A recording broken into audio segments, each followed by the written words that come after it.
When you worked with Dwayne Johnson in, was it 2006 on the Gridiron Gang? Yeah. Did you have any idea he would be the star that he is today? Well, I'm not surprised that he became the star that he is today. The guy is, he goes in 150% on everything he does. He doesn't do anything half-cocked. His commitment to excellence, I think it comes from his upbringing, and also his, he was an accomplished football player in college, played with the national champion team with the Miami Hurricanes, and then obviously what he accomplished as a wrestler and his humble beginnings. And if you know anything about him, huge disappointments going through football, the NFL, and the CFL, and then having to start and beg Vince McMahon for a job at these $150 a night barnyard wrestling tours that they were doing.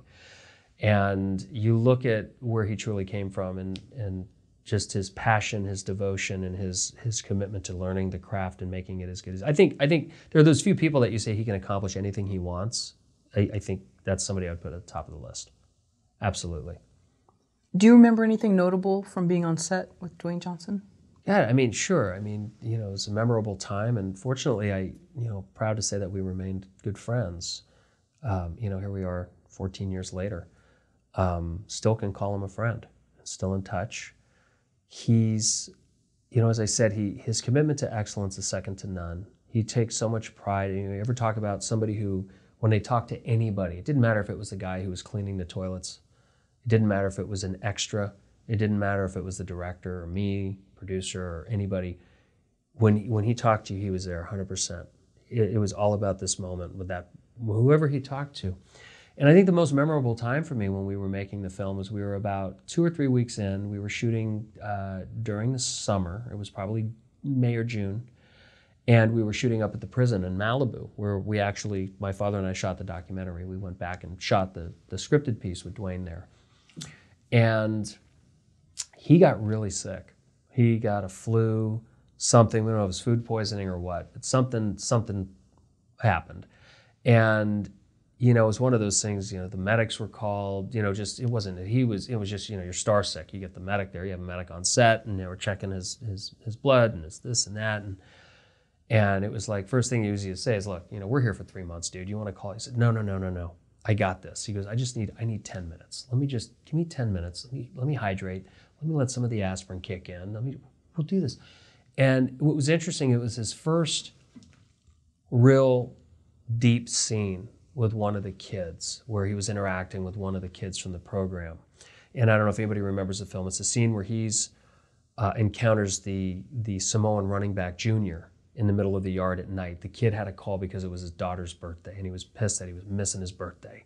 And Dwayne wouldn't let him be part of the football program because he had a hair trigger. All he did was fight and spent all his time in solitary. So Dwayne said, no, you're not going to be any part of the team. So what this scene was the two of them coming together, and this kid convincing Dwayne that he can be a part of the program and be a productive part of it.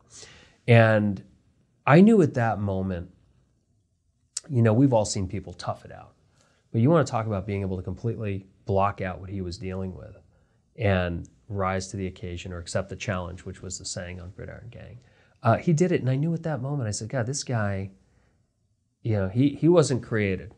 We'll just say that. There's enough created, fabricated, tough guys in Hollywood, or greats in Hollywood. And I knew at that moment this guy was genuine, he was sincere, he was passionate, and, went all in. Take us back to the documentary that you did. How did that come about?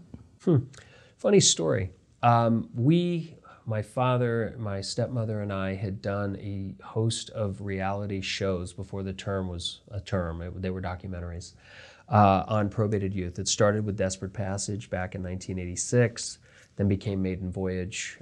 Desperate Passage was with Michael Landon, Maiden Voyage with Sharon Glass. Then it was A Step Apart with Marlo Thomas, and then Eddie James Olmos had done a few of them, and they had got, these wonderful, great actors to host or narrate these documentaries about probated youth that we did. And it was basically, they were done to show America the heart's cry of troubled youth, that they are still kids, that they weren't raised, they were basically put out and often were raised by street gangs or, by pimps.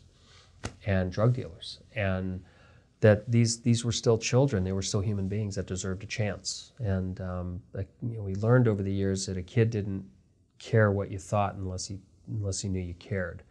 And then once we broke through that, some remarkable things happened, and we ended up doing, I think, about 8 or 9. So we had done a slew of these and had a lot of success, and a couple of studios had optioned a few of them to be turned into scripted films. And my stepmom, Linda, who I call mom, but my mom was reading the LA Times, and there was a story in the Metro section about one of the jails that we had done a lot of filming at was starting a football team within the confines of the jail. And the hope was that these kids would be allowed to go out and play against the straight schools. And they started with an 8-man football team or a 7-man team the first year, and then the second year when we heard about it and it finally made press was they were going to fill a full team. So mom came into the office and was all excited, threw the thing down on my dad's desk and said, "Oh my God, this is a movie." My dad was like, "Yeah, we've done these." And Linda, God bless her, mom, she was like, no. This is the one. This is the one. So she pushed him pretty hard. So after a few days, he called probation and said, "Hey, it's Lee. How you doing? We want to come up. We'd love to do a documentary. We saw the article in the LA Times." And we've been doing this with probation at this point for 7 years. We had all this success and done well. And they kind of laughed us off and said, "Yeah, get in line." Like, "What are you talking about?" I said, "Well, ever since that article came out, every studio in Hollywood wants to do it. We're engaging. You name the actor, you name the producer. They're trying to negotiate the rights. This is out of your wheelhouse, guys, you know." So we're like, well, that's too bad. That we got excited about it, assuming it was going to be ours, and we lost it. So about 3 weeks went by, and the head of probation called my father and said, "Are you still interested in doing the story on the prison football team?" And my father said, "Well, why? I thought you had Hollywood's elite." "Yeah, we do, and we have, and we got a quick crash course on how Hollywood does things, and we all decided we kind of like the way you guys do things. So if you'd like to do it, the rights are yours. We'll see you here." They start practice in 3 days. And we didn't have any money. And we ended up just borrowing and stealing some cameras and got the funding after the fact. We'd like raced up to get it because, I mean, how do you call up somebody and say, "We need funding in 3 days?" We kind of knew that we could go to some of our trusted investors from the past shows. But we just rolled the dice and grabbed a couple cameras and sound, and a small crew of 4 of us is what it usually was, and went up and shot. And we made the documentary. We got the funding, and when I say the funding, I think it was probably $200,000 to make this documentary. And what was really funny is in making it, we covered the first game. And what you saw in the film with The Rock was a direct lift. I mean, basically, Jeff McGuire, our writer, watched the documentary and just wrote what was there. It was all there. And it was interesting because the kids had lost their first game, cried like babies.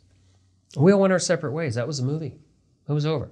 As far as we were concerned, it was over. And my father was speaking for Janet Reno, who was the Attorney General at the time in Atlanta, for a big FBI conference. They wanted my dad there because he understood so much about the youth of today and incarcerated youth, and they just kind of wanted to understand from somebody who had worked 20 years with these kids, kind of to hear his take on it, not being a clinical psych or a cop. Let's hear somebody who's worked with these kids, different point of view.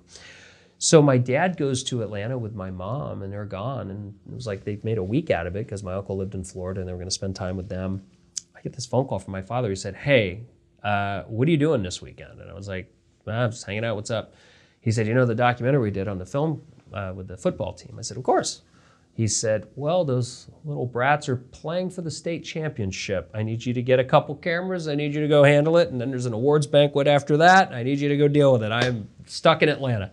So I had to scramble and get a couple of great cameramen. I think it was Philip Hearn and Steve Elkins, and Chip Brooks did sound, and me directing. And we went out and shot their championship game against Montclair Prep, where they lost 13-7. And then the awards banquet at the old Sportsman's Lodge right after that. And then that was it. And that's how it came about. And nobody wanted it. It was interesting. With all the success we had, nobody wanted it. It sat, was Steve Bell, who had basically given us anything we wanted at KTLA, and Tribune to launch our shows was no longer there. He had gone to start, I think, Stars or Encore. So we were dealing with a new regime at KTLA and Tribune, and they didn't really capture the vision. And our agents at CAA at the time watched it and said, that's a cute little documentary. And my dad went back to get the VHS from the projectionist at CAA, and he was wiping his eyes. He said, I heard what he said. Don't listen to a word. This is one of the most powerful things I've ever seen. You're going to do great with this. And we finally got it on TV. It won an Emmy for, I don't know what the heck it won for, but it was a big national Emmy. It won my dad. And the day after it aired on TV, every studio but Paramount called to make a bid. Every A-list actor you can imagine was calling. I mean, we went into the office the next day. There was, the thing ran out of tape. And the next week, the phone just rang off the hook. It was everybody trying to get the rights. So it was an incredible experience. It was a whirlwind. And then it took another 14 years to get made. So can we have a condensed version of those 14 years, and why? Sure. Why do you think I can condense it real easy. Nothing happened. Okay. Why do you think that is? Well, it was easy. I mean, Mark Canton ran the studio. They had to have it because everybody else wanted it. They paid the most and gave us the prettiest pitch. So Jeff McGuire had just written the In the Line of Fire with Clint Eastwood and Wolfgang Peterson, and got the Academy Award nomination. So he was our writer. So the film acquired $2.5 million of studio costs against it. And then Canton was out. He was fired. And the new regime came in, and usually what happens is all those films that have been sitting around go into turnaround. So they put Gridiron in a turnaround. They were like, whatever. This is the old. So after 18 months of development, another reason I don't like it, the film sat with a $2.5 million lien against it. And I don't think a month went by in 12 years where somebody didn't call and say, what's going on with Gridiron? We'd love to make it. And we said, hey, there's a $2.5 million fee against it. If you want to pay off Sony, we can start from scratch and make the movie. And most people would hang up before we were done with the sentence. It was like, not going to happen. And so 14 years went by. It was from 1993 till 2005. So what is that? 12 years went by. And then Neil Moritz, who we had known years ago when he first started his career with Juice and Stoned Age. We always had a respect for each other, and Neil had become obviously quite the producer with things like Fast and the Furious and a whole list of other films. And just called up Neil one day when I heard Friday Night Lights was getting done and they were going to make Invincible. They were going to make We Are Marshall. They were making Facing the Giants. We talked earlier about how Hollywood likes to keep doing the same thing. Called Neil and said, do you want to make GRIDIRON Gang? He said, yes, let's do it. And we had a meeting. My father and I went and saw Neil, and he said, do me a favor. Before you come to my office, Shane, give me a list of cast. He said, this thing has fallen on its face time and time again. It's about the cast. We got to make this thing cast right. So I spent the night putting together a cast that I thought was going to change the world and put the world on its ear. And while doing that, my girlfriend at the time, Val, said, come in here. I want you to see what I'm watching on TV. And I ignored her. I said, I'm busy. I'm playing Hollywood producer. She came into my office and she had tears pouring down her face and said, you need to come in here. She said, I got your guy. And I said, come on, man. Really? She said, come in. Well, she was watching the A&E biography on The Rock. And, he had been arrested, I think, a dozen times before his 18th birthday. Football saved him. And how he thought he was going to be an NFL player coming off a championship college team and ended up breaking his neck or rupturing all his discs. Started over from nothing. And I watched and was just fascinated. And I literally hit the delete button on a document on my computer. Went in to see Neil the next day. We caught up, hadn't seen each other in person in a while, congratulated him on all of his success. And he said, great, all right, where's your list? And I said, I didn't make a list. And you can see he deflated. And I said, I got the guy. He said, kind of needed a list. What do you got? And I said, The Rock. And he thought for a minute and he yelled to his assistant and said, when's my meeting with The Rock? And she said, you're having dinner with him tomorrow. He looked at me and he said, I'm having dinner with him tomorrow. We're trying to figure out something to do. This could be the one. He said, get me a copy of the documentary you guys did on DVD, and let's find that original script that McGuire wrote 15 years ago. He was probably going to need to be dusted off and modernized, but I want to go with that script. Just get me the DVD and have it back here by tomorrow. I'm having dinner with him tomorrow night. So I didn't have a DVD of GRIDIRON Gang. It was on VHS. So I found a place that converted it for me in literally a half a day. Sunset Video, ran it down to Neil's office just in time. And 2 days later, Neil called and said, Dwayne wants to meet you guys. And we hung out at the jail. And it was a great experience. And he encountered the kids and saw what we were doing and said, I commit, let's make the movie. And 14 years later, we were rolling camera. And that was it. So that meeting took place, and then he committed to it. So take me on why people were passing on it. I'm confused, sorry. Why were people passing on it within that time? He hadn't reached the level that he is now at? I'm confused. Nobody passed on it once he signed on. It went right to Sony. We had a greenlit picture. He was very much in demand. It was the documentary that we struggled to get seen. I see. Okay. Like doing the documentary and having tremendous success. I mean, we had already won 12 Emmys and had 32 nominations, and nobody wanted to watch this one, which was kind of part of the same genre. Sure. Mm-hmm. And I was, And then finally we kind of bartered a deal at KTLA to get them to put it on. And once it got on, every studio wanted it. So we spent 8 months getting courted by everybody, from Disney to Sony to Warner to Universal, and then went with Sony.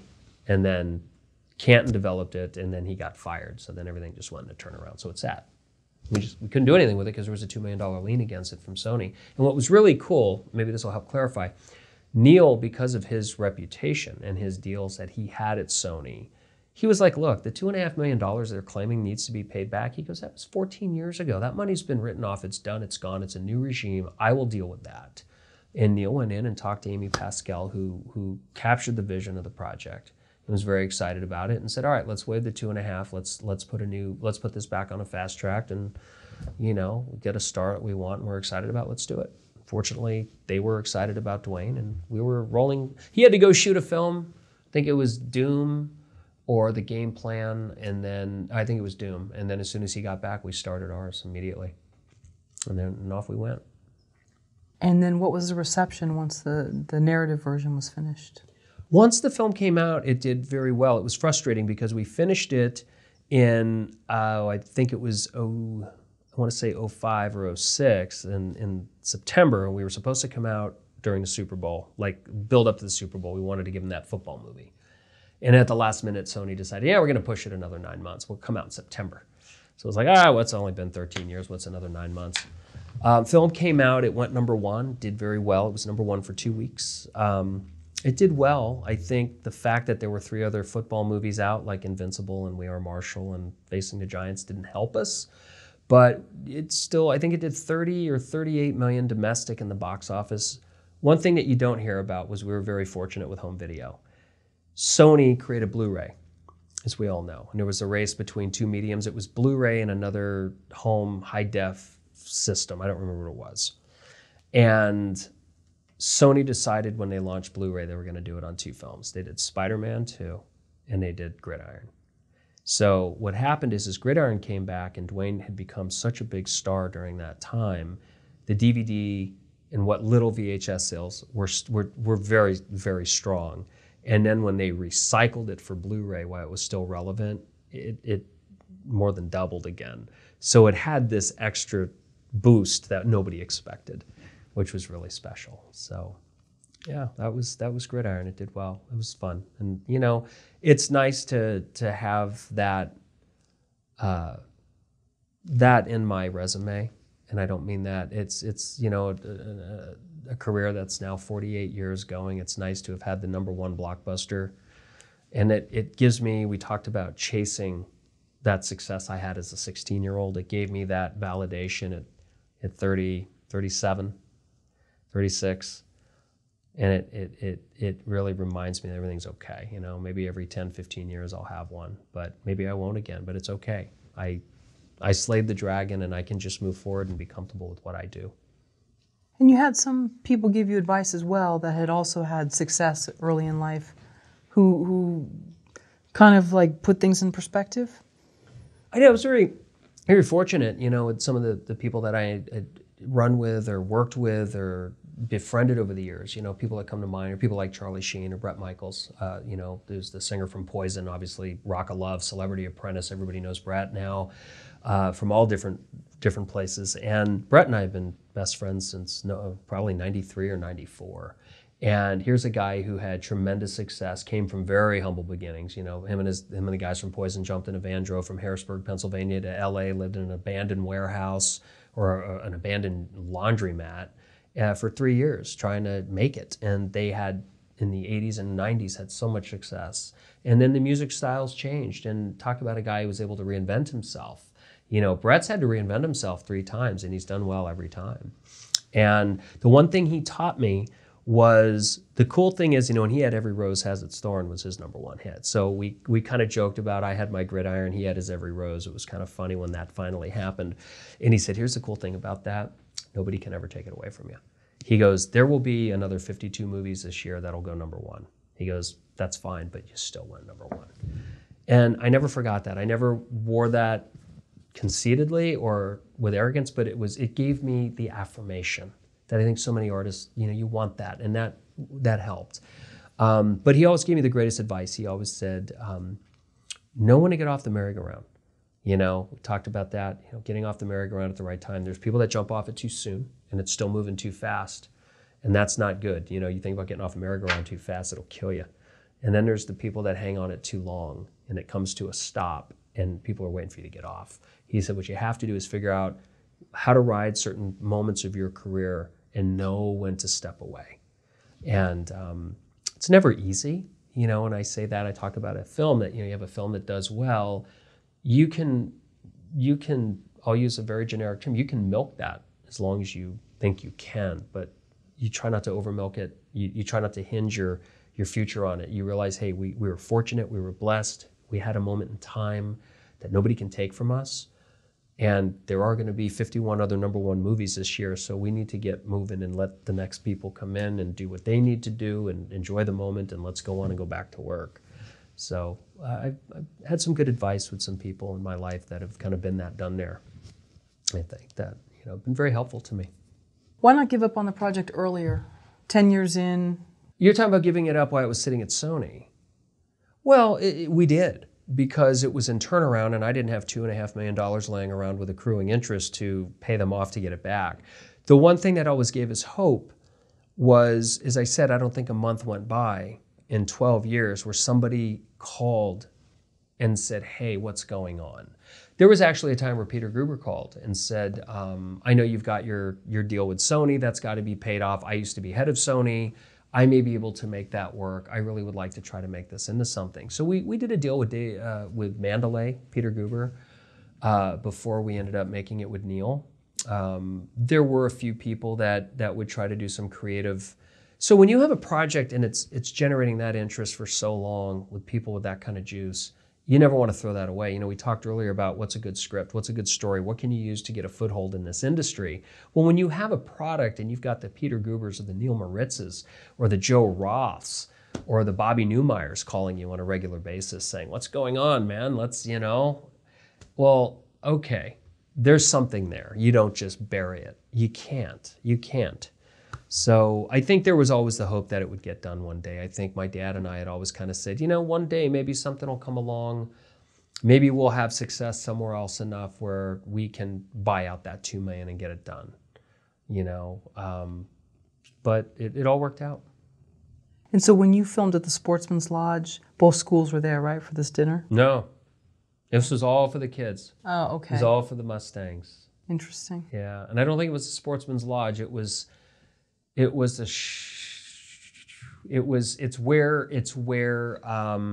there's a sushi spot there. Right now it's an all-you-can-eat sushi place off Winnetka in Tampa, across from the Osh. It used to be called the Smorgasbord Inn. It was a sports banquet lodge similar to Sportsman's Lodge, but it wasn't. So you don't have to put that in. But it's so funny. I just say Sportsman's Lodge because everybody knows it. But it was like the Swedish Inn or something like that. Okay. Yeah, and it was the parents and the kids. And sadly, there was only a few parents. You know, we had 48 kids on the team, and I think 8 parents showed up. You know, it was tragic. It was sad. That's the way it is.